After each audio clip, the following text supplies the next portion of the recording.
யார் மிரட்டுறதுக்கு? நான் கேட்குறேன், நீ யார் சீமானை மிரட்டுறது? சும்மா விட மாட்டோம் அப்படிங்கிற என்ன பண்ணுவேன்? சும்மா விட மாட்டோம்னு என்ன பண்ண? போய் கடலை போய் குதி. மக்களுடைய அடிப்படை பிரச்சனையை நீ என்னைக்காவது பேசியிருக்கியா? சீமான் 35 லட்சம் மக்களுடைய அங்கீகாரத்தை பெற்ற அரசியல் தலைவர். நீ யாரு? என்ன கருணாநிதி என்ன பெரிய ஐயா கோய்யான்னு? கருணாநிதின்னு சொல்லுங்க. நீங்க அந்த பேச்சுல பாத்தீங்கன்னா ஒரு இடத்துல கூட நம்ம பேசுற மாதிரி ஈவேரான்ற வார்த்தை கூட அவர் பயன்படுத்துற தொடர்ச்சியா பெரியார்ன்றதான் அதுவே தப்பு. என்னுடைய கடுமையான கண்டனங்கள். சீமான் ஈவேராவை என்று அழையுங்கள். என்ன பெரிய பெரியார்? அவர் பெரியார் என்று சொல்லாமல் ஈவேரா என்று எப்படி சொல்லலாம்? ஏன் சொல்லக்கூடாது? அவர் பேரை தானே. ஈவேராவுடைய மொழியிலேயே கேட்குறேன், ஏன்டா ஈர வெங்காயம் அந்த ஆளோட பேரை தானே. இவங்களுக்கு ஈவேரா மேலே பாசம்லாம் இல்லை, இவங்களுக்கு சீமான் மேலே காண்டு. நீ யாரு? உன் இயக்கத்தை எப்படி நடத்திக்கிட்டு இருக்கேன்? உன் இயக்கத்துக்கு யார் பணம் தருது? எல்லாரும் வணக்கம். சமீபத்தில் மகாகவி பாரதியாருடைய பிறந்த நாளை முன்னிட்டு நாம் தமிழர் கட்சியினுடைய தலைமை ஒருங்கிணைப்பாளர் மரியாதைக்குரிய அண்ணன் சீமான் அவர்கள் ஒரு கூட்டம் ஏற்பாடு பண்ணி இப்போ நடத்தியிருந்தாரு. அதுல பாரதியார் தமிழை எவ்வாறெல்லாம் பெருமைப்படுத்தியுள்ளார் அப்படின்ட்டு அண்ணன் சீமான் அவர்கள் பேசியிருக்காரு. அதே கூட்டத்துல ஈவேரா அவர்கள் தமிழை எவ்வாறெல்லாம் இழிவுபடுத்தியுள்ளார், தமிழை காட்டு மிராண்டி என்றும் தமிழர்களை காட்டு மிராண்டி கூட்டம் என்றும் தமிழை சனியன் என்றும் ஈவேரா அவர்கள் பேசியிருக்கிறார். இப்படி பேசியுள்ள ஈவேரா தமிழர்களுக்கு எப்படி தந்தையாகவும் தலைவராகவும் ஆக முடியும் அப்படின்ட்டு ரொம்ப கடுமையாகவே பேசியிருந்தார். இதை கேட்டு திராவிட இயக்க தோழர்கள்லாம் குதிச்சாங்க. இப்ப சமீபத்துல மே 17 இயக்க தோழர் திருமுருகன் காந்தி அவர்கள் என்ன பேசியிருக்காருன்னா, ஈவேராவை பற்றி அவதூறு பரப்புகிற சீமானை நாங்கள் சும்மா விட மாட்டோம், ரொம்ப நாளைக்கு பார்த்துக்கிட்டு நாங்கள் பொறுமையா இருக்க மாட்டோம் அப்படின்னு பேசியிருக்கிறாரு. என்ன பண்ண போறாங்கன்னு தெரியல. ரொம்ப நாளா சொல்லிட்டு இருக்கிறாங்க சும்மா விட மாட்டோம்ட்டு. இதுக்கு முன்னாடி இதே மாதிரிதான் சும்மா விட மாட்டோம்ட்டு 32 இயக்கத்தை சேர்ந்த ஒரு 28 பேர் எல்லாம் ஒன்னா சேர்ந்து ஒரு மாபெரும் போராட்டம் பண்ணாங்க. அதுக்கப்புறம் மறுபடியும் இப்பயும் சும்மா விட மாட்டோம்னு சொல்லிட்டு இருக்காங்க. இது பாக்குறதுக்கு எப்படி இருக்குதுன்னா, இந்த வடிவேலு இந்த தில்லாலங்கடின்னு ஒரு படத்துல இவனை ஏதாச்சும் பண்ணுமே, இவனை என்ன பண்றது, எதையாவது பண்ணும், ஐயோ ஒன்றும் பண்ண முடியலையே அப்படின்ட்டு புலம்பிட்டு இருப்பாங்க பாருங்க. அந்த மாதிரி இருக்குது பாக்குறதுக்கு. அண்ணன் சீமான் அவர்களுடைய அந்த மேடை பேச்சை நான் முழுசா பார்த்தேன். அந்த மேடை பேச்சு முழுவதிலுமே ஈவேராவை பற்றி அவர் சொன்ன ஒரே கருத்து, ஈவேரா தமிழை இவ்வாறு கூறினார், அதை தாண்டி வேற எதுவுமே ஈவேராவை பற்றி அவர்கள் பேசல. இதைத்தான் திருமுருகன் காந்தி அவர்கள் அவதூறு அப்படின்னு சொல்றாரு. அதை பற்றி கேட்கத்தான் அரசியல் விமர்சகர் நம்முடைய நண்பர் திரு கிஷோர் கேசாமி அவர்கள்ட்ட நம்ம இணைஞ்சிருக்கிறோம். வணக்கம் சார். வணக்கம். இதுல அவதூறுன்ற வார்த்தை பயன்படுத்துறாரு சீமான் அவர்கள். ஈவேரா இவ்வாறு சொன்னார்னு சொன்னது அவதூறா? இல்ல, என்னுடைய கேள்வி என்னன்னா, ஈவேராவுக்கு எதிராக ஏற்கனவே வைக்கப்பட்டிருக்கின்ற விமர்சனங்கள் தான் இவை எல்லாமே. இந்த விமர்சனங்கள் எல்லாமே பல தலைவர்கள், பல தமிழ் அறிஞர்கள் வைத்திருக்கின்ற விமர்சனங்கள் தான். புதுசா ஒன்றும் சீமான் சொல்லிலையே. நீங்க ஈவேராவுக்கு எதிராக கருத்தியல் ரீதியாக வைத்த விமர்சனங்களைத்தான் சீமானும் வைத்திருக்கிறார். தோழர் ஜீவா எடுத்துக்கிட்டீங்கன்னாக்க, அவர் காங்கிரஸ் கட்சியில் இருந்த பொழுதா இருக்கட்டும், பின்னாட்களில் கம்யூனிஸ்ட் கட்சிக்கு வந்த பொழுதா இருக்கட்டும், அவர் வைத்திருக்கின்ற விமர்சனங்கள் தான் இவை எல்லாமே. அவரும் இதை குறிப்பிட்டிருக்கிறார். பல தமிழறிஞர்கள் இதை குறிப்பிட்டிருக்கிறார், கேள்வி கேட்டிருக்கிறார். ஏன் இவர் நட்புடன் பழகினார் ஈவேரா என்று சொல்லப்படக்கூடிய அல்லது கருதப்படக்கூடிய ராஜாஜி, அவரும் இந்த கருத்தியல் ரீதியான விமர்சனங்களை வைத்திருக்கிறார்.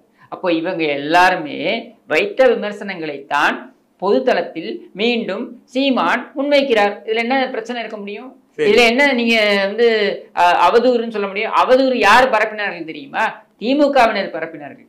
ஈவேரா குறித்து பரப்பப்படுகின்ற அத்தனை அவதூறுகளும் நீங்க எடுத்து பார்த்தீங்கன்னாக்க, வரலாறை எடுத்து உற்று நோக்கினீர்கள் என்றால், ஈவேரா குறித்து தோழர் ஜீவாவோ, சமகாலத்தில் பயணித்தவர்கள் தோழர் ஜீவாவோ, மூதறிஞர் ராஜாஜியோ அல்லது மற்றவர்களோ, காமராஜர், இந்த மாதிரி முத்துராமலிங்க தேவர், இந்த மாதிரி இருக்கக்கூடிய நபர்கள் எல்லோருமே விமர்சனங்களை தெரிவித்திருக்கிறார்கள். அவர்கள் யாரும் இதுபோல என்றால் திமுக வைத்தது போல தரம் தாழ்ந்த விமர்சனங்களை வைத்தது கிடையாது. தரம் தாழ்ந்த விமர்சனங்களை ஈவேரா மீதும், ஈவேரா திமுகவினர் மீது தரம் தாழ்ந்த விமர்சனங்களையும் பரஸ்பரம் ஒருவரை ஒருவர் மாறி மாறி ஏசி கொண்டார்கள். இதுதான் நடந்தது. வரலாறு இதுதான்.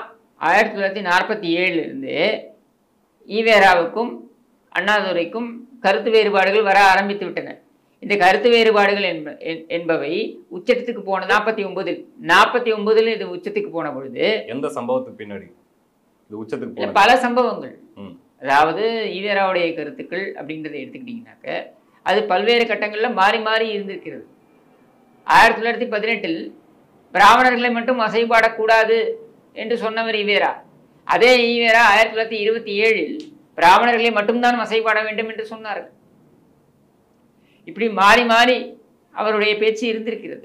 இது ஒவ்வொரு அரசியல் கட்சி தலைவருக்கும் ஒரு பேச்சு இப்போ இருக்கும், அடுத்து காலம் மாறும் பொழுது இவால்வ் ஆகி வேறு ஒரு பேச்சு வரும்ன்றது இது ஏதோ ஈவேராவுக்கு மட்டும் கிடையாது, எல்லா அரசியல் தலைவருக்கும் இருக்குன்னு வைங்க.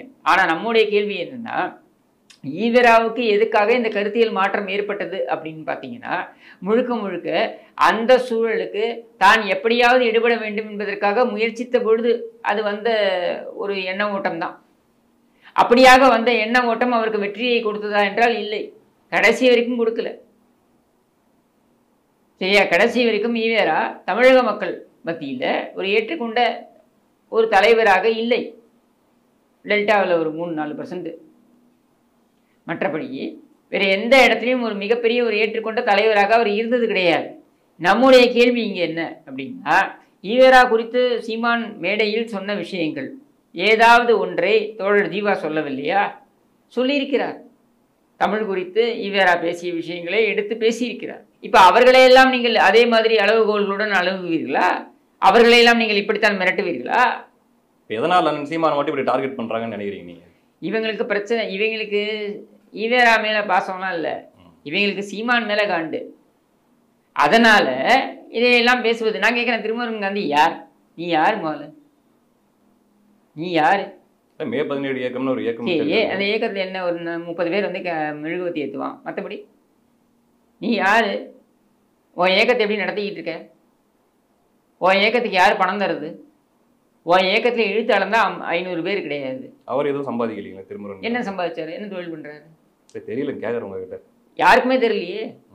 அப்போ இந்த நிழல் மனிதர் எப்படி செயல்படுகிறார்? ஏன் திடீரென்று வருகிறார்? நீ நோட் பண்ணி பாருங்க, இவர் கன்சிஸ்டண்டாக இருக்காரா? தொடர்ச்சியாக இவர் பொதுவெளியில் இருந்து எங்கேயாவது பார்த்துருக்கீங்களா? இல்ல, திடீர்னு எப்பயாச்சும் வராரு, எப்பயாவது வருவாரு, ஸ்பீச் கொடுக்குறாரு, அப்புறம் காணாம போயிடுறாரு. அதாவது இவரை தேவையான பொழுது யார் யாருக்கு தேவையோ அவரவர்கள் இவரை பயன்படுத்திக் கொள்வார்கள். உதாரணத்திற்கு சொல்லணும்னாக்க, ஜல்லிக்கட்டு போராட்டம் நடந்துச்சா? இந்த ஜல்லிக்கட்டு போராட்டம் தன்னெழுச்சி போராட்டமாக நடைபெற்றது. ஆனால் அது கடைசியில் அது வன்முறையாக மாறியது. நம்ம எல்லாருக்கும் தெரியும் இல்லையா? சென்னையில் அது வன்முறையாக மாறியது. போலீஸ் தடியடி செய்தது, போலீஸ் அராஜகம் செய்தார்கள்லாம் சொல்கிறாங்க. ஆனால் உண்மை என்ன? கடைசி 4 நாட்கள், அதாவது இவர்கள் வைத்த பிரதான கோரிக்கை என்பது மத்திய அரசாங்கத்தால் ஏற்றுக்கொள்ளப்பட்டு விட்டது அப்படின்னு அறிவிக்கப்பட்டதுக்கு பின்னரும் இவர்கள் கலையாமல் இருந்தார்கள்.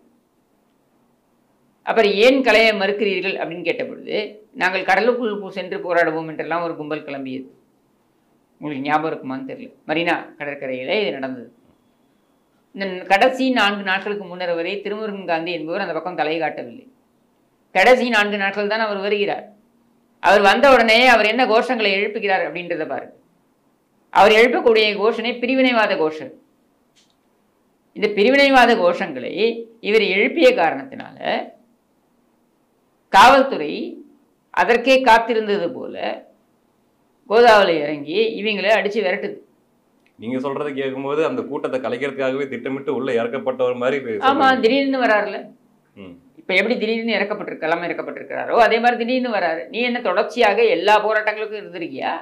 நீ என்ன எல்லா விவகாரங்களையும் தொடர்ச்சியாக உன் கருத்துக்களை தெரிவிச்சிருக்கியா? இல்லையே. அப்போ அந்த இடத்துல அவரை யார் கையில் எடுத்தது அப்படின்னா, அன்றைக்கு சொல்லப்பட்டது என்னன்னா, ரா கையில் எடுத்தது அப்படின்ட்டு. அப்போ அவர்கள் கையில் எடுத்து இவரை பயன்படுத்தி, இதை பாருங்க இவங்க பிரிவினைவாதம் பேசுறாங்க, இதுக்காகவா ஜல்லிக்கட்டு கூட்டம் கூடியது? அவங்க இதற்காகவா அங்கே பல லட்சம் மக்கள் கூடினார்கள்? அப்போ அந்த இடத்துல எதற்காக பயன்படுத்தப்படுறாருன்றத பாருங்க. அதே மாதிரி தான் மெர்சனரி மாதிரி பயன்படுத்தப்படுகிறார். அப்பப்போ இவரை விட்டு இது பண்றது. நீ யாரு மிரட்டுறதுக்கு? நான் கேட்குறேன், நீ யார் சீமானை மிரட்டுறதுக்கு? சும்மா விட மாட்டோம் அப்படிங்கிற. என்ன பண்ணுவேன்? சும்மா விட மாட்டோம்னா என்ன பண்ணுவேன்? உன்னால எதுவும் பண்ண முடியாது. இல்ல, ரொம்ப நாளா சொல்லிட்டு இருக்காங்க சும்மா விட மாட்டோம். என்ன பண்ண? போய் கடலை போய் குதி. அவ்வளோ கோவம் இயலாமை இருந்தால், ஆற்றாமை இருந்தால் போய் கடலை போய் குதி. யார் வேண்டான்னது? அவர் கேட்கறது நியாயமான கேள்விகளா இல்லையா? ஈவேரா கடவுள் முதற்கொண்டு எல்லோரையும் சகட்டு மேனிக்கு விமர்சிப்பாராம். தமிழ் முதற்கொண்டு எல்லாவற்றையும் சகட்டு மேனிக்கு விமர்சிப்பாராம். ஈவேரா என்பவரை விமர்சிக்கவே கூடாதான். இது என்ன நியாயம்? இதில் பார்த்தீங்கன்னாக்கா நாம் தமிழர் கட்சியைச் சேர்ந்த இடுமாவனம் கார்த்தி போன்றவர்கள் மேடையில் பேசும் பொழுது அல்லது ஒரு தொலைக்காட்சியில தோன்றி பேசும் பொழுது அவர் பெரியார் என்று சொல்லாமல் ஈவேரா என்று எப்படி சொல்லலாம்? ஏன் சொல்லக்கூடாது? அவர் பேரை தானே. ஈவேராவுடைய மொழியிலேயே கேட்கிறேன், ஏண்டா ஈர வெங்காயம், அந்த ஆளோட பேரை தானே. உனக்கு பெரியார், எனக்கு என்னையா பெரியார்? எனக்கு ஈவேரா தான் தானே அந்த ஆளோட பேரு. இத்தனைக்கும் அந்த ஆள் ஈவேராவோட நிறுத்திக்கல. ஈவே ராமசாமி நாயக்கர் என்று அவருடைய பெயரை முழுமையாக வைத்துக் கொண்டுதான் செத்தார். அப்புறம் என்ன என்ன தப்பு இருக்கு? அதோட பேர் தான் சொல்றது. அந்த ஆள பேர் சொல்றதுக்கு நான் ஏன் வைக்கப்படணும்? நீ வைக்கப்பட்டு போ. கருணாநிதியை கருணாநிதி என்று சொல்வதற்கு நான் ஏன் வைக்கப்படணும்? நடப்பது கருணாநிதி ஆட்சி என்று சொல்வதற்கு ஸ்டாலின் வைக்கப்படலாம். திராவிட மாடல் என்று சொல்லி அதிமுகவுடைய சாதனையும் சேர்த்து தன்னுடைய சாதனை என்று காண்பித்துக் கொள்வதற்காக ஸ்டாலின் வேண்டுமானால் அப்படி சொல்லலாம். சரியா? அது மாதிரி கருணாநிதி பெயரை சொல்வதற்கு வைக்கப்படுகிறீர்கள், ஈவேரா பெயரை சொல்வதற்கு வைக்கப்படுகிறீர்கள். அப்ப என்ன அர்த்தம்? என்ன அர்த்தம்? உங்களுக்கே கூசுதுன்னா அது எங்க பிரச்சனையா? எங்களுக்கு ஈவேரா தான், நான் ஈவேரா தான் சொல்லுவேன். என்ன பண்ணுவேன்? ஒரு வார்த்தையை பயன்படுத்தக்கூடாது அப்படின்னா அது கெட்ட வார்த்தையா தான் மட்டும் தான் அது பயன்படுத்தக்கூடாதுன்னு சொல்லுவாங்க. அப்ப அவரோட பேரையே சொல்லக்கூடாதுன்னா ஆக சிறந்த நான் சொல்றேனே, நான் கெட்ட வார்த்தையாக பயன்படுத்தக்கூடிய வார்த்தை வந்து கருணாநிதிங்கிற வார்த்தை. என்ன கருணாநிதிக்கு நீ வந்து அதை கேட்காம இருந்த அப்படின்னுவேன். என்ன சரியா? என்ன கருணாநிதிக்கு அன்னைக்கு வந்து இதை நீ பேசின அப்படின்னு கேட்பேன். என்னை பொறுத்திருக்கும் ஆகச்சிருந்த கெட்ட வார்த்தை. யாரையாவது வசைப்பாட வேண்டும் என்ற என்ன பெரிய நீ என்ன பெரிய ஆளு கருணாநிதியா அப்படின்னு நான் சொல்லுவேன். என்ன பண்ணுவீங்க? என்ன பண்ணுவேன்? இல்ல ஒரு தலைவரை பத்தி வரலாம் பேசுறது. தலைவர் சரியில்லைன்னா சரியில்லைன்னு சொல்லிதான் ஆகணும். சரியில்லைன்னா சரியில்லைன்னு சொல்லலாம். அவர் செய்த தவறான விஷயங்களை பத்தி விமர்சிக்கலாம். அவரே தவறானவர்ன்றேன். அதுக்கப்புறம் தானே மற்றதெல்லாம். இப்ப நம்ம இதுக்கு வருவோம், விவகாரத்துக்கு வருவோம். சீமான் என்ன தவறாக பேசிவிட்டார் இந்த மேடையில? தமிழை பற்றி இவர் இப்படி பேசியிருக்கிறார், இவர் இப்படி பேசியிருக்கிறார் என்று அங்கே ஒரு ஒப்பீட்டை வைத்திருக்கிறார். இந்த ஒப்பீடு தவறு என்று நீ சொல்லு. உனக்கான அந்த கருத்துரிமை இருக்கு இல்லையா? அப்புறம் என்ன? அதுக்கு மேல என்ன பண்ணணும் உனக்கு? இப்படியெல்லாம் பேசிக்கொண்டிருந்தால் இப்படியெல்லாம் அப்படித்தான் பேசுவோம். என்ன பண்ணுவேன்? ஒரு பிம்பத்தை வந்து தொடர்ந்து புனிதப்படுத்திக்கிட்டே இருக்கிறாங்க. அவர் செஞ்ச நல்ல விஷயத்த மட்டும் பெருசாக்கி சொல்லிட்டே இருக்கிறாங்களே தவிர அவர் இப்படிலாம் சொல்லியிருக்கிறாரு அப்படின்னு என்ன நல்ல விஷயத்த செஞ்சாரு சொல்றாங்க. தமிழ்நாட்டையே பெரியார் தான் புரட்டி போட்டார் அப்படிங்கிற அளவுக்கு இவங்க வந்து ஒரு உயர்ந்த இடத்துல இவங்க திராவிடர் இந்த குரூப் எதையெல்லாம் புரட்டி போட்டாருன்றது எனக்கு தெரியாது. ஆனால் தமிழ்நாட்டை புரட்டி போடவில்லை அப்படின்றத நான் ரொம்ப தெளிவா சொல்றேன். சரியா? அவருக்கு முன்னாலேயே தமிழ்நாட்டில் புரட்சி செய்தவர்கள் இருக்கிறார்கள். ஈவேரா வந்தார், சில கருத்துக்களை சொன்னார், ஏன் பல கருத்துக்களை சொன்னார். அவருடைய பல கருத்துக்கள் இங்கே விவாத பொருள் ஆகின. அது இல்லைன்னு யாரும் மறுக்கலையே. ஈவேராவே கருத்துரிமை என்ற அடிப்படையில் தானே அவர் சர்வே வராரு. அவர் சொல்லும்போது என்ன சொல்றாரு, நான் சொல்றதை வந்து அப்படியே ஃபாலோ பண்ணணும்னு ஒன்றும் அவசியம் இல்லை, ஜஸ்ட் நீ சிந்திச்சு பாரு, மூளையை போட்டு சிந்திச்சு பாரு. மூளையை போட்டு சிந்திச்சு பார்த்தார். ஈவேராவுடைய கருத்துக்களில் குப்பைகள் இருக்கின்றன என்பதனை அவர் தெளிவுபடுத்துகிறார் சீமான். இப்ப என்ன உங்களுக்கு பிரச்சனை? இத்தனையும் அந்த பேச்சுல பாத்தீங்கன்னா ஒரு இடத்துல கூட நம்ம பேசுற மாதிரி ஈவேரான்ற வார்த்தை கூட அவர் பயன்படுத்தல. தொடர்ச்சியே பெரியார்ன்றதான். அதுவே தப்பு. என்னுடைய கடுமையான கண்டனங்கள் சீமானுக்கு. ஈவேராவை என்று அழையுங்கள். என்ன பெரிய பெரியார்? இப்ப வந்து ஜீவானந்தம் உள்ளிட்டோர் வந்து ஈவேரா அவர்களிடம் முரண்பட்டு இருக்கிறாங்கன்னு சொல்லியிருக்கிறீங்க. எந்தெந்த விஷயத்துல முரண்பட்டு இருக்கிறாங்க? அவருடைய இறைமறுப்பு கொள்கை என்கிற பெயர்ல அவர் வந்து ஒரு மதத்தை சார்ந்த நம்பிக்கைகளை மட்டும் கொச்சைப்படுத்துவது என்பதிலிருந்து வேறுபட்டிருக்கிறார். கம்யூனிஸ்டுகள் பற்றி ஈவேராவே மிக மோசமாக பேசியிருக்கிறார். எனக்கு என்ன ரொம்ப விந்தையா இருந்ததுன்னா, இந்த பாலகிருஷ்ணனும் இந்த யார் முத்தரசனும் ஈவேராவே ஈவேரா உனக்கு கழுவி ஊற்றிருக்காங்க. ஈவேரா கம்யூனிஸ்டுகளை கழுவி ஊற்றியிருக்கிறார். அவ்வளவு மோசமாக பேசியிருக்கிறார். இப்ப சீமான் அவர்கள் ஈவேரா இந்த மாதிரிலாம் பேசியிருக்காரு அப்படின்ட்டு சில விஷயத்த கோட் பண்ணி சொன்னதுக்கு இவங்க இந்த புத்தி புதிக்கிறாங்க. இப்ப என்னன்னா, இவர்கள் மதிக்கக்கூடிய தலைவர்கள் அறிஞர் அண்ணா அவர்கள், ஐயா கருணாநிதி அவர்கள், இவர்கள் எல்லாம் ஈவேரா அவர்களை பற்றி என்ன கருணாநிதி என்ன பெரிய ஐயா கோய்யான்னு? கருணாநிதின்னு சொல்லுங்க. அண்ணா அவர்களே விட்டுருங்க. கருணாநிதி என்ன பேசினார் அப்படின்றத நான் கேட்கிறேன். முரசொலியில் எப்படியெல்லாம் கேவலமாக ஈவேராவை சித்தரித்தார்கள், கேலி சித்திரங்கள் எப்படியெல்லாம் போட்டார்கள். இதையெல்லாம் பேசுவதற்கு இவர்கள் தயாரா? ஈவேராவை சிறைப்படுத்த வேண்டும், அவருக்கு கடுங்காவல் தண்டனை கொடுக்க வேண்டும் என்கிற அளவிற்கு சட்டமன்றத்தில் கருணாநிதி பேசினாரா இல்லையா? சீமான் பேசினாரா? அப்படி கருணாநிதியை கண்டித்திருக்கிறாரா திருமுருகன் காந்தி? திமுகவே நான் சொல்றேங்க, நீங்க எதுக்காக கட்சி ஆரம்பிச்சீங்க? உலக வரலாறுல ஒருவர் இரண்டாவது திருமணம் செய்து கொண்டார் என்பதற்காக ஆரம்பிக்கப்பட்ட கட்சி தான் திமுக. நான் சொல்றேன் நீ இல்ல, அது வந்து துரைமுருகன் அவர்களே ஒரு மேடையில சொல்லியிருக்காரு. அப்புறம் என்ன, இது கொச்சைப்படுத்துவதுதான். ஏன்னா அண்ணா அவர்களுடைய உயரிய சிந்தனை அது வேற விஷயம். அண்ணா அவர்கள் ஈவேரா மீது மிகப்பெரிய பற்றும் மரியாதையும் வைத்திருந்தார். எந்த அளவுக்கு மரியாதை வைத்திருந்தார் என்றால், அவர் தன்னை வசைபாடினாலும் கூட 62 காஞ்சிபுரத்துல அந்த கட்சி கூட்டத்துல பேசுறாரு, தேர்தல் பரப்புரை பொழுது பேசுறார், நான் யாரை வாழ்நாள் முழுவதும் உயர்த்தி பிடித்தேனோ அவர் நான் அழிய வேண்டும் என்று நினைக்கிறார், நான் யாரை வாழ்நாள் முழுவதும் வசைபாடி கொண்டிருந்தேனோ அவர் என்னை வாழ வேண்டும் என்று நினைக்கிறார் அப்படின்னு ராஜாஜியை புகழ்ந்தும் ஈவேராவை விமர்சித்தும் பேசுகிறார். ஆனாலும் கூட மரியாதையுடன் தான் அதை செய்கிறார். சில தனிப்பட்ட விஷயங்கள்ல பேசியிருக்கலாம் ஈவேராவுக்கு எதிராக. ஆனால் அண்ணாதுரையை தனியா வச்சிருவோம். சட்டமன்றத்திலேயே அவர் பேசுறார். நான் ஈவேராவுக்கு ஆதரவாக 1957 சட்டமன்றத்தில் அப்பொழுது ஈவேரா காங்கிரஸை தூக்கி பிடித்துக் கொண்டிருந்த நேரம், திமுகவை எதிர்ப்பதற்காக ஈவேரா காங்கிரஸை தூக்கி பிடித்துக் கொண்டிருந்த நேரம் 1957 சட்டமன்றத்தில் பேசுகிறார் அண்ணாதுரை. எங்களுக்கும் திராவிடர் கழகத்திற்கும் என்ன பிரச்சனை அப்படின்னு சொல்லும் பொழுது இந்த மணியம்மை பிரச்சனையெல்லாம் அவர் பேசல. அவர் முக்கியமா பேசுறது என்ன, பிராமணர்களை அவர்கள் எப்படி நடத்த வேண்டும் என்று நினைக்கிறார்கள், நாங்கள் எப்படி நடத்த வேண்டும் என்று நினைக்கிறோம், அதிலேயே எங்களுக்கு பிரச்சனை என்கிறார். எங்களுக்கும் திராவிடர் கழகத்துக்கும் பிரச்சனை என்கிறார். அதுவும் எப்படி பிரச்சனை என்கிறார், பிராமணர்களை ஒழித்து கட்ட வேண்டும் என்று ஈவேரா சொல்கிறார். நாங்கள் அதை ஏற்கவில்லை, எங்கள் கட்சியில் பிராமணர்கள் இருக்கிறார்கள், பார்ப்பனியத்தை பிராமணர்களை வைத்துத்தான் நாம் ஒழிக்க முடியும், ஒழிக்க வேண்டும் அப்படின்னு சொல்லி அண்ணாதுரை பதிவு செய்கிறார். சட்டமன்றத்தில் பதிவு இருக்கு, தேதி வாரியாக என்னால் கொடுக்க முடியும். சரியா? இதையெல்லாம் விட ஒருபடி மேலே போய் அண்ணா என்ன சொல்கிறார், அவர்கள் திராவிடர் கழகம் என்று வைத்திருக்கிறார், நாங்கள் எங்களுடைய கட்சியை திராவிட முன்னேற்ற கழகம் என்று வைத்திருக்கிறோம், திராவிடர் முன்னேற்ற கழகம் என்று வைக்கவில்லை என்று சொல்கிறார். ஏனென்றால் இது ஆரியர்கள், பௌத்தர்கள், இன்னும் வேறு பகுதியிலிருந்து வரக்கூடியவர்கள் அனைவருக்குமான ஒரு இயக்கமாகவும் அனைவருக்குமான நாங்கள் அமைக்கப் போகின்ற ஆட்சியாகவும் இருக்க வேண்டும் என்பதனால்தான் நாங்கள் திராவிடர் முன்னேற்ற கழகம் என்று வைக்காமல் திராவிட முன்னேற்ற கழகம், இடம் சார்ந்த குறியீட்டை மட்டும் வைக்கிறோம், இடம் சார்ந்த குறியீட்டை வைக்கவில்லை என்று சொல்கிறார். இதெல்லாம் மறுக்க முடியுமா இவங்க? அப்போ முற்றிலுமாக முழுவதுமாக ஈவேராவிடம் வேறுபட்டு வந்தது யாரு?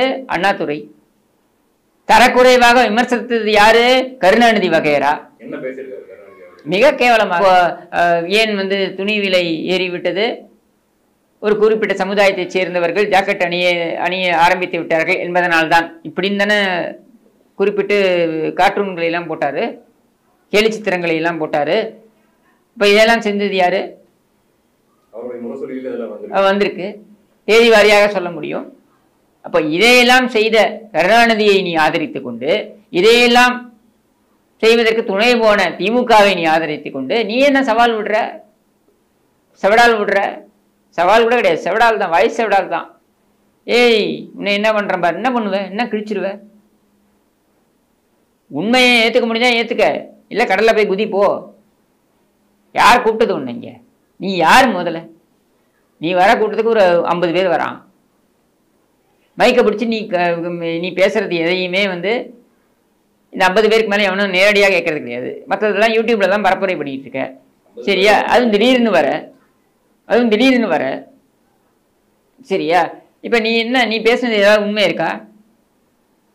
சுமார் 8 ஆண்டுகளுக்கு முன்னர் இவன் பேசினா யார்? இந்த திருமுருகன் காந்தி என்ன பேசினாப்புல? ரேஷன் கடைகள்லாம் மூடப்பட போகின்றன. மூட்டாங்களா? சரி, மத்திய அரசாங்கத்தின் மேல நமக்கு விமர்சனங்கள் இருக்கலாம், இல்லாம இருக்கலாம், அதெல்லாம் வேற விஷயம். நமக்கு எதிர்ப்பு கூட இருக்கலாம், எனக்கு எதிர்ப்பு இருக்கு, விமர்சனங்கள் இருக்கு, அதெல்லாம் வேற விஷயம். ஆனால் ரேஷன் கடைகளை மூடப்போகிறது மத்திய அரசாங்கம் அப்படின்னு சொன்ன நபர் தானே இவன் ஏதாவது ஆதாரம் கொடுத்தானா அதுக்கு? அப்பொழுது மிகப்பெரிய பேசு பொருளாக இதை கொண்டு போனார்கள், பரப்புரை செய்தார்கள் திமுகவினர். இவனுக்கெல்லாம் என்னங்க மரியாதை? இப்ப நம்மளுடைய கேள்வி என்னன்னா, இன்னைக்கு அதே ரேஷன் கடைகள்ல துவரம்பருப்பு கொடுக்கறது இல்லை, அதே ரேஷன் கடைகள்ல அத்தியாவசிய பொருட்கள் வழங்குவதில்லை. இதை தட்டி கேட்டு பேசுவதற்கு நீ தயாரா இருக்கியா? மக்களுடைய அடிப்படை பிரச்சனையை நீ என்னைக்காவது பேசியிருக்கியா?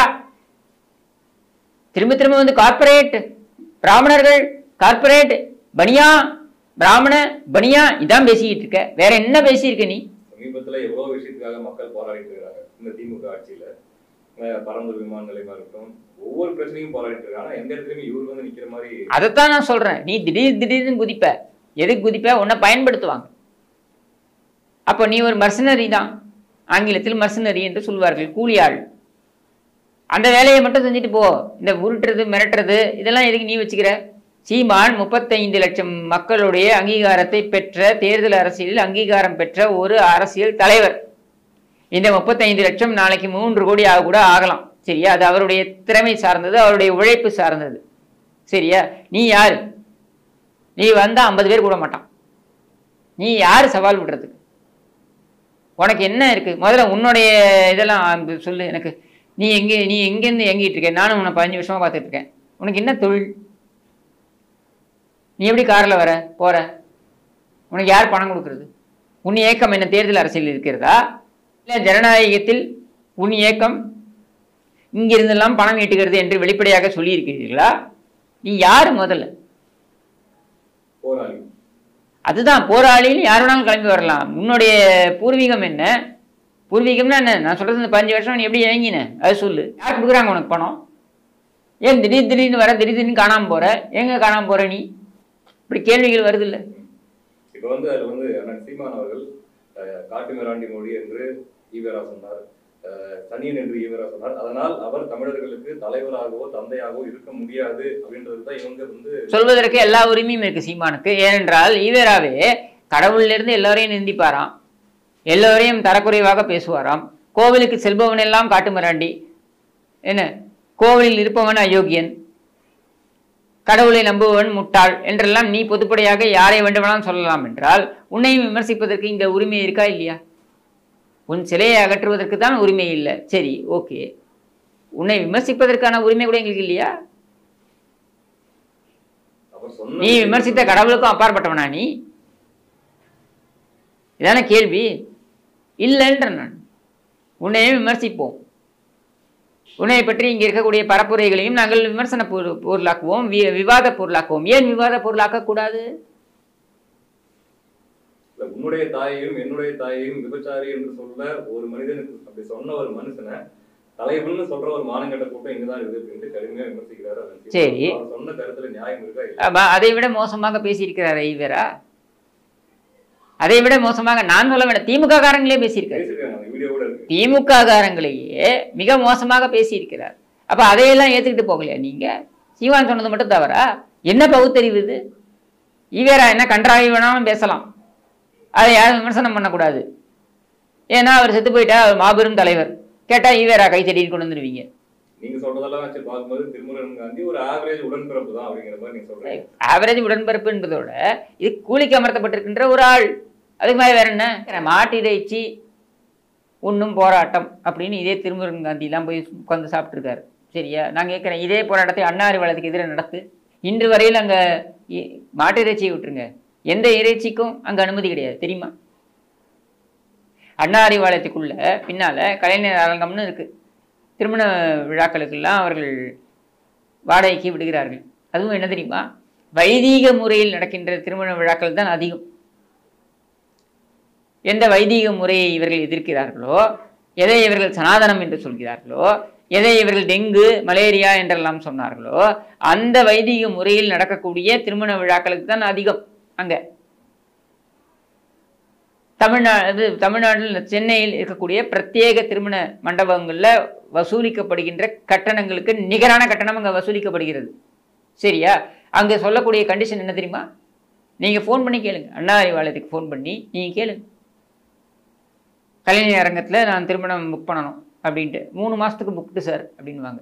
சரிங்க, 3 மாதத்துக்கு அப்புறம் நாங்கள் வச்சுக்கிறோம், நீங்கள் டேட் கொடுங்க அப்படின்னு சொன்னால் சரிங்க சார், ஆனால் இது சைவம் மட்டும்தான், அசைவம் கிடையாது. வேற ஏற்பாரா? திருமுருகன் காந்தி போய் போராட வேண்டியது நாங்கள். சும்மா வாய்க்கு வந்ததை அடிச்சு விடுறது எதையோ. சரியா? உன் போராட்டத்தை எல்லாம் போய் திமுக காமி, முதல்ல காமிக்க முடியுமா உன்னால? சீமான் ஏதோ உங்களுக்கு வந்து நீங்கள் சொல்வதற்கெல்லாம் பதிலளிப்பார் அப்படின்ற ஒரு காரணத்தினால அந்த நம்பிக்கையின் அடிப்படையில் நீங்கள் வந்து இந்த மாதிரி வாய்க்கு வந்ததை ஒரு அறிக்கையாக விட்டு ப்ரெஸ் மீட் வச்சு ஏய்ன்னு வந்து சவுண்டு விட்டுட்டு இருக்க, போய் ஏய்ன்னு சவுண்டு விட, ஸ்டாலினுக்கு எதிராகவும் அந்த உதவாநிதிக்கு எதிராகவும் சவுண்டு விட பார்க்கலாம். இன்று இருக்கக்கூடிய சமுதாயம், இன்று வளர்ந்து வந்திருக்கின்ற சமுதாயம் என்பது எல்லாவற்றையும் கேள்வி கேட்கக்கூடிய ஒரு சமுதாயமாக இருக்கிறது. பகுத்தறிவு என்று ஈவேரா எதை போதித்தாரோ, எதை போதித்தார் என்று இவர்கள் சொல்கிறார்களோ அதை உண்மையாகவே செயல் வடிவத்தில் காட்டுகின்ற சமுதாயம். எல்லோரையும் கேள்வி கேட்குங்க. இது இந்தியாவும் கிடையாது, தமிழ்நாடும் கிடையாது, இந்தியாவும் கிடையாது. இன்னைக்கு அமெரிக்காவில் கேள்வி கேட்குறாங்க. ஜார்ஜ் வாஷிங்டன் எதற்காக? அவர் வந்து சுதந்திர அமெரிக்காவின் முதல் ஜனாதிபதி. அவர் அடிமைகளை வைத்திருந்தாரா இல்லையா கருப்பின மக்களை அப்படின்னு கேள்வி கேட்குறாங்க. இன்னைக்கு ஜெஃபர்சன் அவருக்கு அப்புறம் வந்தவர், அவர் வைத்திருந்தாரா இல்லையா அடிமைகளை? அப்ப இவர்களெல்லாம் என்ன நாட்டின் தந்தைகள் என்று சொல்ல முடியுமா அப்படின்னு கேள்வி கேட்கிறான். எல்லா இடத்துலையும் இந்த கேள்விகள் கேட்கப்படுகின்றன. சரியா? இன்றைக்கு வரலாறு புரட்டி போடப்படுகிறது. நீங்க சொல்றீங்க இல்லையா, இவர் வந்து புரட்டி போட்டார், அவர் புரட்டி போட்டார். அவங்க என்னென்ன புரட்டி போட்டாங்கன்னு எனக்கு தெரியாது. ஆனால் இன்றைக்கு வரலாறு என்பது புரட்டி போடப்படுகிறது. எல்லாவற்றையுமே கேள்வியாக கேட்போம். உனக்கு துணிச்சல் இருந்தா இந்த வீரமணிகிட்ட சொல்லி விடுதலை பத்திரிகையுடைய அத்தனை தொகுப்பையும் அப்படியே எடுத்து டிஜிட்டலில் விட சொல்லு. காந்தி சொல்றாரு, நீங்கள் ஈவேராவுடைய இதில் வந்தவர் தானே, ஈவேராவை பற்றி.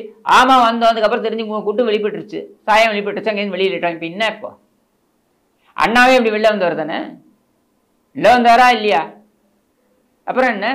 அண்ணா ஈவேரா மீது மதிப்பை அவர் எப்பவுமே வைத்திருந்தார், சீமானும் வைத்திருக்கிறார். ஆனால் என்ன கேள்வி கேட்கிறார், இவரை எப்படி தந்தை என்று சொல்வீர்கள் என்று நீ எப்படி திணிக்க முடியும்? நீ எப்படி இந்தி திணிக்க கூடாதுன்னு சொல்றியோ அதே மாதிரி உன் கருத்தியலில் இருக்கக்கூடிய ஒரு நபரை என்னுடைய தந்தையை நீ திணிக்க முடியாது. இதை இன்றைக்கு எதிர்த்து தமிழர்கள் சொல்கிறார்கள். முடிந்தால் இதற்கு கருத்தியல் ரீதியாக பதில் சொல். இந்த உருட்டல் மிரட்டல் எல்லாம் இறங்காதே. கலந்து கொண்டு உங்களுடைய கருத்துக்களை பதிவு செய்து